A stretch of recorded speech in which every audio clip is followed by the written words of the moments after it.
Welcome back to my channel Tanushree shorts. তোমরা সকলে কেমন আছো? আশা করি সকলে খুব ভালো আছো, আর আমরাও ভালো আছি। আর তোমাদের তনুশ্রী দিদিভাইয়ের তরফ থেকে তোমাদের সকলকে অনেক অনেক ভালোবাসা, শুভকামনা, শুভেচ্ছা জানাই।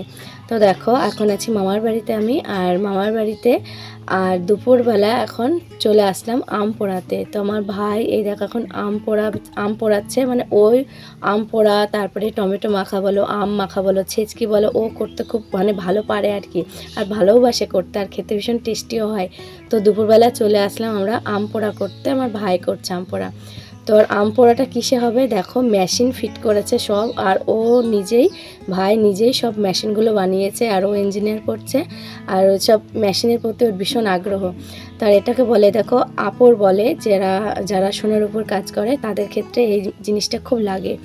আর এটা আগে সেই একটা মেশিন থাকতো হাত দিয়ে হাওয়া দেওয়ার, আর ও হাত না দিয়ে, মানে হাত দিয়ে ঘোরাবে না, ও ঘোরাবে হচ্ছে মানে মেশিন দিয়ে। তো মেশিন দিয়ে সব তৈরি করেছে এটা আমার মামা আর আমার ভাই দুজন মিলে তৈরি করেছে, কেন আমার মামারও কাজে লাগে, যেহেতু এইগুলো সোনারপুর ক্ষেত্রে যেহেতু আমার মামারও কাজে লাগে সেই জন্য। তো দেখো মেশিনটা, তো আমি তো দেখে পুরো একদম অবাক হয়ে গিয়েছি। তো ওর সব ফিট করা হলো, ফিট করিয়ে মেশিন দিয়ে হবে এখন আম পোড়া। তো দেখো ওদিক দিয়ে হাওয়া হচ্ছে, আর এদিকে আগুন জ্বলছে, আর এদিকে আমাদের হলো 3টে আম পোড়া বলতে আমের জুস আর কি, সে আম পোড়া শরবত। সেই আমার আবার কাঁচা আমের কোনো কিছুই খেতে ভালো লাগে না, কাঁচা আমের ছেচকেও খেতে ভালো লাগে না। আমি ভালোবাসি পাকা আম, একদম পাকা আম, টুসটুসে পাকা আম ভালো লাগে, কিন্তু এই কাঁচা ছেচকে আমার ভালো লাগে না। তো ভাই আমাদের মামা খেতে খুব ভালোবাসে। তো আর এই আমগুলো হচ্ছে আমার মামার গাছের আম, তো টাটকা আম পেড়ে এখন আম পোড়া হচ্ছে। তো ওই দেখো ও এখন মেশিনের ওপর নিচ আপ ডাউন করে এক একটা সেটিংসে সব ঠিক করে দিল। আর এইবার দেখো, এইবার এখন আম পোড়া স্টার্ট মেশিন।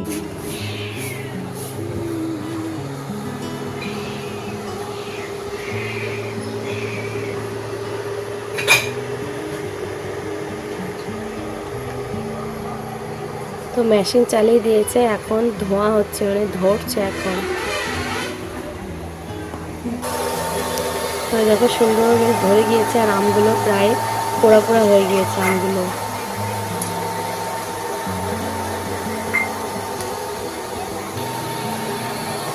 তো এত সুন্দর আগুন জ্বলছে, মনে হচ্ছে যেন ভাত তরকারিও রান্না করা যাবে। তো দেখো আমগুলো পুড়িয়ে নিয়েছে সুন্দর করে, হালকা হালকা করে। তো এখন নিজে দেখো এখন বসেছে আম ছাড়াতে। তো আমের কালারগুলো দেখতে এত দারুণ লাগছে, যেহেতু আম পাকার টাইম হয়ে গিয়েছে তো ওই জন্য হলুদ হয়ে গিয়েছে। তো নিজে কুড়ে নিল, কুড়ে নিয়ে দেখো এখানে মশলা করে এনেছে, জল জিরা আর ধনে গুঁড়ো সব ভেজে ভালো করে পেস্ট করে নিয়ে এসেছে, দেখো এখন মাখিয়াচ্ছে। আর এইদিকে বরফ মানে শরবত করা হবে বলে বরফ জমিয়ে রাখা হয়েছিল, তো অনেকক্ষণ হলো যে বাইরে নামিয়ে রাখা হয়েছে, ভেতরেগুলো গলে গিয়ে নিচেরগুলো সাইডেরগুলো পুরো বাটির আকারে সেপ হয়ে গিয়েছে, দেখতে দারুণ লাগছে। তো এবার বাটিতে রেখে দেখো, এবার গলানো হলো বরফটা, গলিয়ে এবারটা এখানে চিনি আর ঠান্ডা বরফ জল দিয়ে চিনিটা ভালো করে গুলে নিয়ে, আর এদিকে খাওয়ার জন্য তো প্রস্তুতি তো একদম পুরো রেডি, দেখো গ্লাস টিলাস সব রেডি। তো ঠান্ডা জলটা ভাই ঢেলে দিল, আর আমি তো ভালোবাসি না এগুলো খেতে, তো আমি আজকে খাবো, যেহেতু ভাই বানাচ্ছে আজকে আমি একটু টেস্ট করে দেখবো। তোমার টকটকে জিনিস খুব একটু ভালো লাগে না। আর এই দেখো আমার বুনুগুলো আমার এখন মজা করছে বসে বসে, তো আমরা সবাই এখন বসে আছি, মানে আমার ভাইয়ের বানানো দেখছে আর কি। তো বানানো দেখো একে একে সব কমপ্লিট, এবার সব পরিবেশনের পালা, খাওয়া দাওয়ার পালা। তো তোমরা কে কে ভালোবাসো এই আম পোড়া শরবত খেতে, অবশ্যই কমেন্ট বক্সে জানিও। তো আজকের মতো তোমাদের টাটা বাই বাই, ছোট্ট একটা ভিডিও শেয়ার করলাম, ভালো লাগলে অবশ্যই লাইক কমেন্ট করো, টাটা।